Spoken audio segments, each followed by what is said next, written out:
El invierno de 1930 estaba finalizando cuando estas imágenes de caras y caretas llegaron a miles de hogares argentinos. Las fotos mostraban algunas habitaciones de lo que había sido también un hogar modesto y familiar, el de Hipólito Yrigoyen. El sábado 6 de septiembre, mientras un golpe militar obligaba a Yrigoyen a renunciar a su segunda presidencia, una muchedumbre enardecida arrasaba su casa de la calle Brasil. Nada quedó en pie. ¿Cómo había pasado de la aclamación a la humillación en apenas unos años uno de los mayores líderes políticos argentinos? En cada una de las fotos, los lectores de Caras y Caretas pudieron ver las huellas del odio que conseguía hacerse lugar en la sociedad argentina para dividirla por largo tiempo. El golpe militar de 1930, llamado Revolución por quienes lo impulsaron, fue el primero de muchos en la historia del país. Contra lo que suele decirse, los sectores oligárquicos y militares no fueron los únicos que lo aprobaron.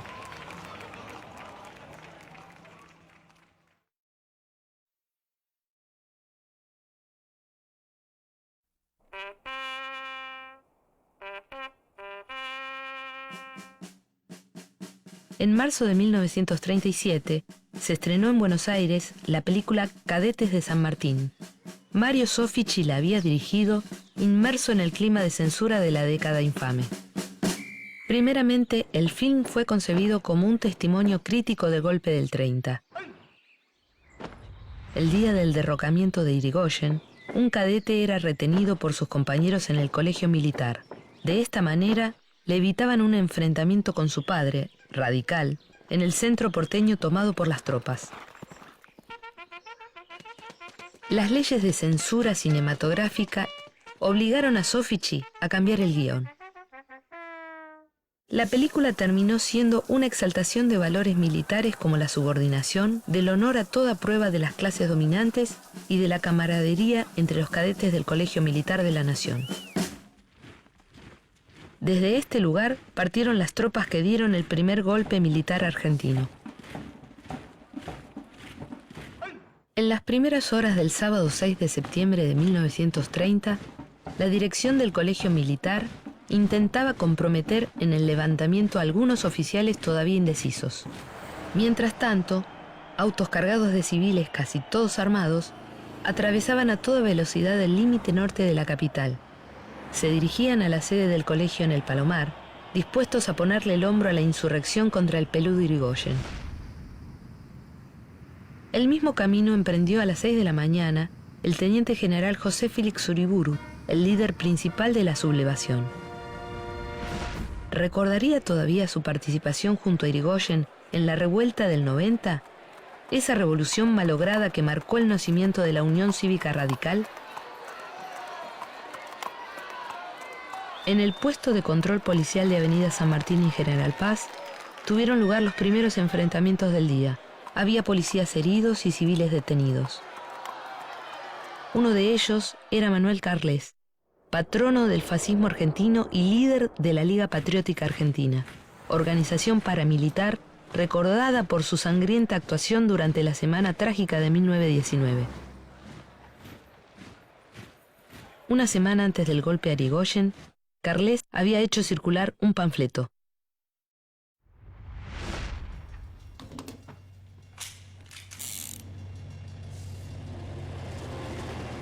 Viaje usted en tren, en tranvía, ómnibus o aeroplano y escuchará este comentario.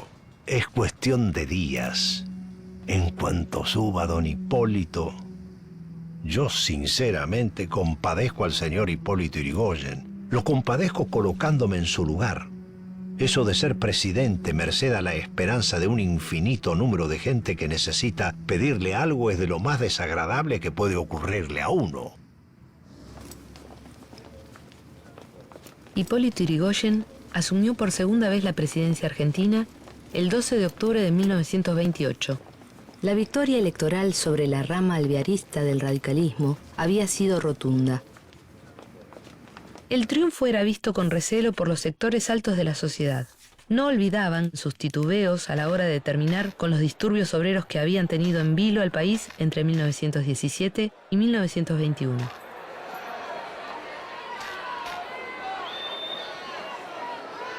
A su vez, el día después de la asunción de Yrigoyen, el periódico del Partido Socialista, La Vanguardia, salió a la calle reproduciendo en su portada largos párrafos del libro Facundo de Domingo Faustino Sarmiento. Las citas referían a la barbarie y a sus caudillos. Facundo y Rosas eran los nombres invocados por esta publicación para aludir negativamente a Yrigoyen.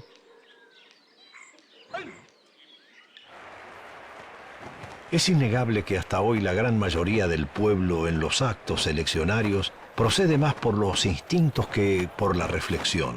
Tenemos motivos para dudar de la efectividad de una democracia que vota por una promesa, por un nombre, por una leyenda romántica. En la conformación del gabinete de ministros, Yrigoyen dejaba entrever sus intenciones de abrir a los sectores medios los espacios de gobierno y de la administración pública en general, hasta entonces, territorios exclusivos de la oligarquía. Cuando retornó de nuevo al poder, elevó consigo a un círculo inferior de adulones e ineptos. En estas circunstancias tuvo en su contra, además de la fracción radical unida a los conservadores, a todos los sectores ilustrados de la sociedad, es decir, a las personalidades más capaces del país. Sin embargo, el Comité Yrigoyenista de Intelectuales Jóvenes estaba presidido por Jorge Luis Borges y Leopoldo Marechal.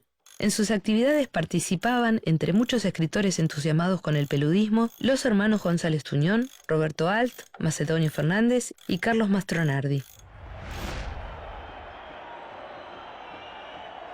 Para las 7 de la mañana del 6 de septiembre de 1930, los cadetes del Colegio Militar estaban listos para emprender la marcha sobre Buenos Aires. Pero Uriburu dudaba.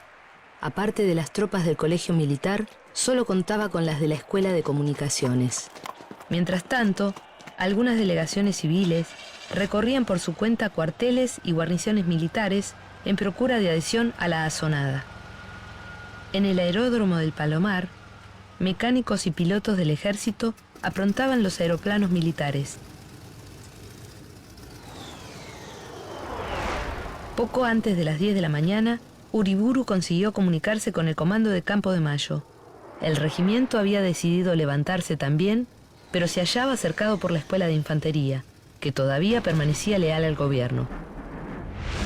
Al rato, tras la noticia de que 3 escuadrones del 1º de Caballería se habían plegado, se puso el plan en movimiento. Con una subordinación sin cuestionamientos, que Mario Soffici sabría retratar en su película, los cadetes del Colegio Militar, formados detrás de Uriburu, iniciaron la marcha. Una marcha que terminaría de arrojar al país al abismo de la década infame.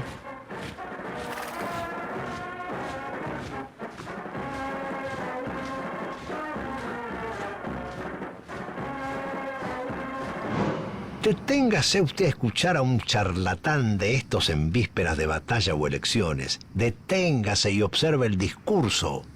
El charlatán habla y dice hablar en el santo nombre de la democracia.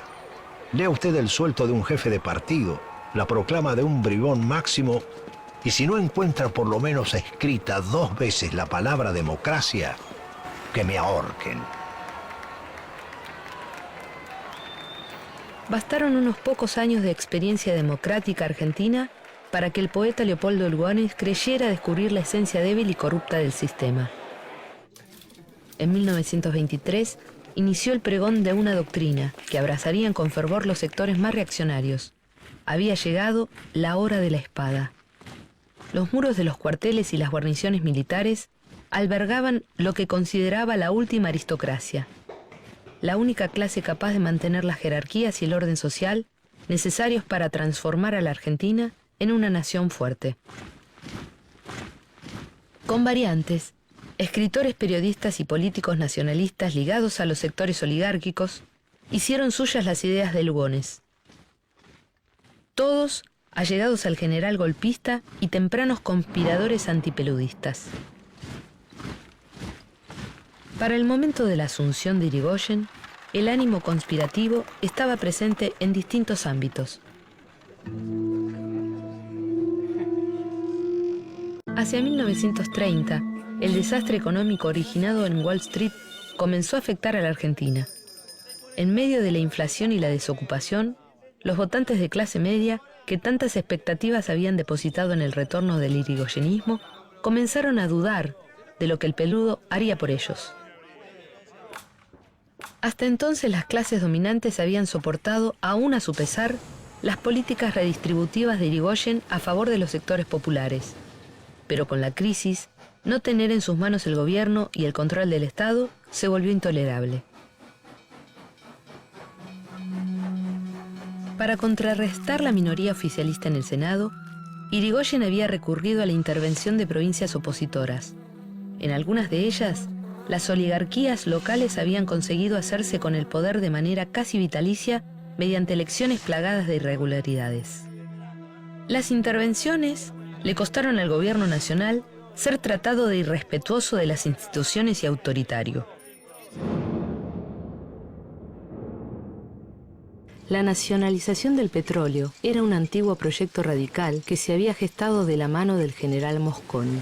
Durante la última campaña irigoyenista, había sido la consigna electoral más aclamada.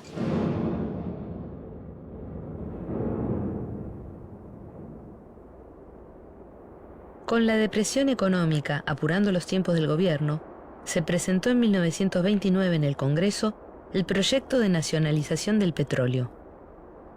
De ser aprobado, los recursos económicos derivados podrían ser utilizados en beneficio de los sectores populares. El proyecto de nacionalización del petróleo fue finalmente vetado en el Senado. En esta Cámara del Congreso, el poder político de Irigoyen se agrietaba a paso acelerado. En el fragor de las disputas parlamentarias, congresales oficialistas organizaron una fuerza de choque integrada por parroquianos de los comités irigoyenistas de Buenos Aires. Con una simple licencia ortográfica, el diario opositor Crítica consiguió que sus lectores identificaran a la pandilla peludista con la más tenebrosa secta norteamericana, Ku Klux Klan. Al mismo tiempo, los nacionalistas, más experimentados en la organización de agrupaciones paramilitares, lanzaban sus tropeles a las calles porteñas. En vista del estado desastroso del país a fines de 1929, el joven periodista de La Fronda, Roberto de la Ferrer, promovió con varios compañeros la organización de una entidad combatiente que bregara por la tendencia política que a todos animaba y que denominó la Liga Republicana. Fue una fuerza inteligente de acción que sirvió con eficacia al general Uriburu mientras éste preparaba el movimiento militar para encender ardorosamente el clima revolucionario. Para fines de 1929, el olor a pólvora cargaba el ambiente. El 24 de diciembre, mientras Irigoyen abandonaba su residencia de la calle Brasil rumbo a la Casa Rosada, se acercó a su auto un hombre delgado y de aspecto anodino que, según se dijo, había salido de un zaguán vecino. Gualterio Marinelli solo llegó a disparar 3 veces, sin acertar en el blanco, antes de caer bajo el fuego de los custodios del presidente. Los motivos de Marinelli para intentar el magnicidio nunca se conocieron. Hipótesis sobraron. En 1930 se jugó por primera vez el Campeonato Mundial de Fútbol, pero además fue un año fatídico para las democracias latinoamericanas. A fines de agosto, el presidente peruano Augusto Leguía fue derrocado por un golpe militar. Poco tiempo antes, había caído de igual manera Hernando de Siles en Bolivia. A Hipólito Yrigoyen le siguió Washington Luiz en Brasil.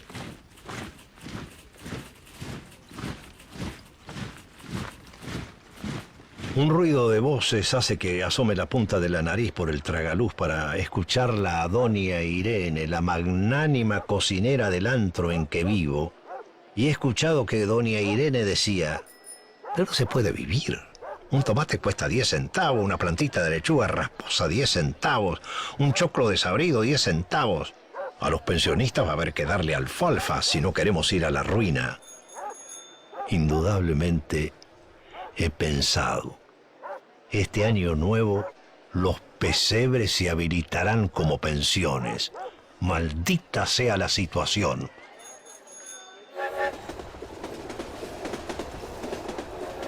Al comenzar 1930, con una crisis económica cada vez más apremiante, todos parecían tener cuentas que ajustar con Yrigoyen.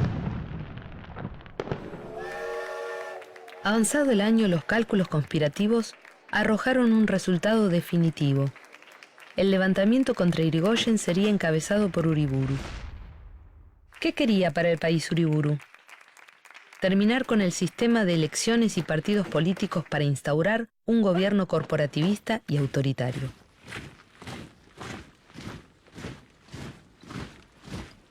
Desde un comienzo, Natalio Botana puso su diario Crítica al servicio del derrocamiento de Yrigoyen. Se trataba del medio con mayor influencia en la formación de opinión pública, sobre todo de la clase media. Para fines de agosto de 1930, el derrocamiento de Augusto Leguía en Perú le sirvió para travestir, mediante comparaciones, la administración de Yrigoyen en una dictadura. Algunas imágenes sobre acontecimientos distantes parecían solapadas advertencias al peludo. Las precauciones tomadas por el ministro del Interior, Elpidio González, quien percibía la inminencia del golpe, eran mostradas por Crítica como el producto de los terrores infundados de la mente senil y paranoica de Yrigoyen.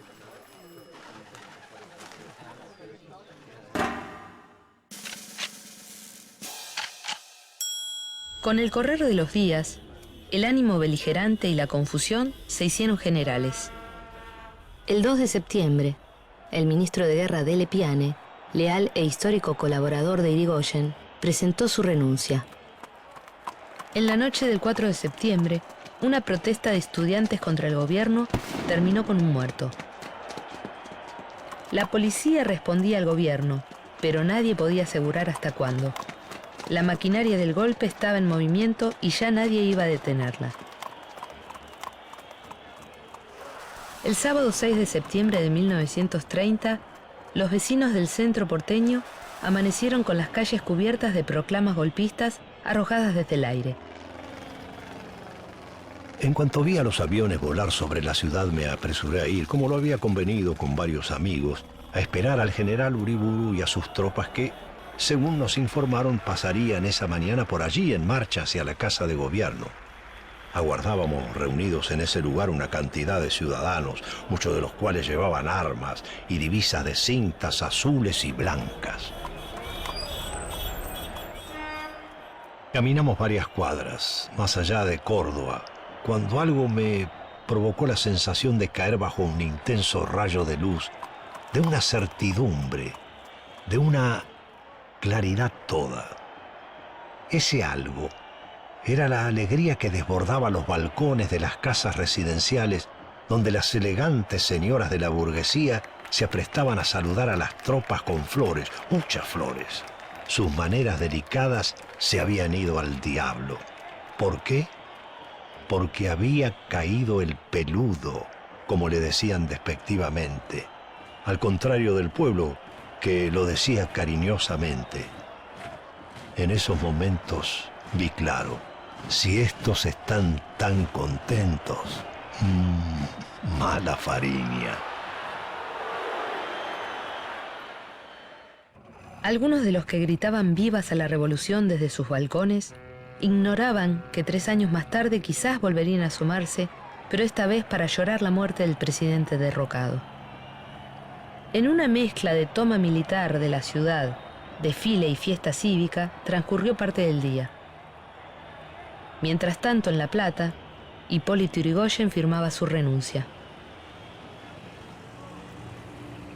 Pero a la tarde, frente al Congreso... ¿De dónde tiraban? No lo sé. Los primeros estampidos limpiaron la plaza. De la estatua que hay frente al Congreso, bajaron corriendo particulares.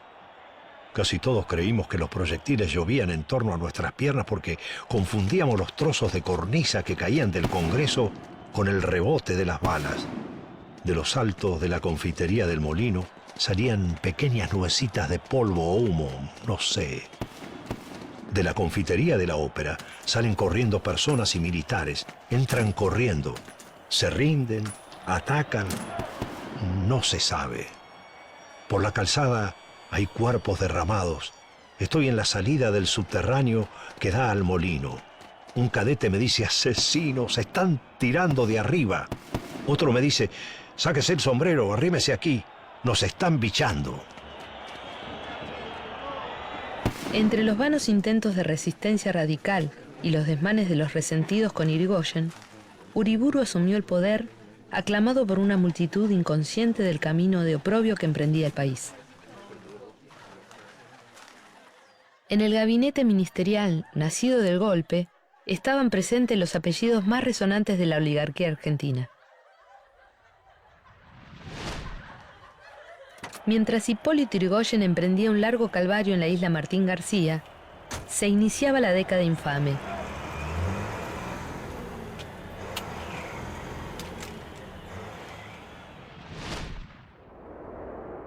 Se infirió a medio país una herida secreta cuyas huellas aún no se han borrado del todo. En esta etapa creo escondida la clave del enigma argentino. Las imágenes de la multitud despidiendo a Yrigoyen son el testimonio de una de las mayores concentraciones cívicas de la historia argentina. ¿Dónde habían estado todos estos hombres y mujeres el 6 de septiembre del 30? Como los radicales del 90, del 93 y 1905, los peludistas Jaureche, Barón Visa, Bosch, Pomar y Kennedy se levantaron a fines de 1933 contra el sucesor de Uriburu, el general Justo. Como los anteriores, este intento también fracasó.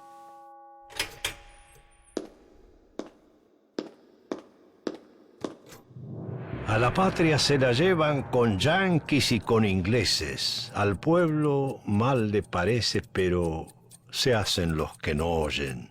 Desde que falta Yrigoyen, la han sacado de sus 13. Uy, uy, uy.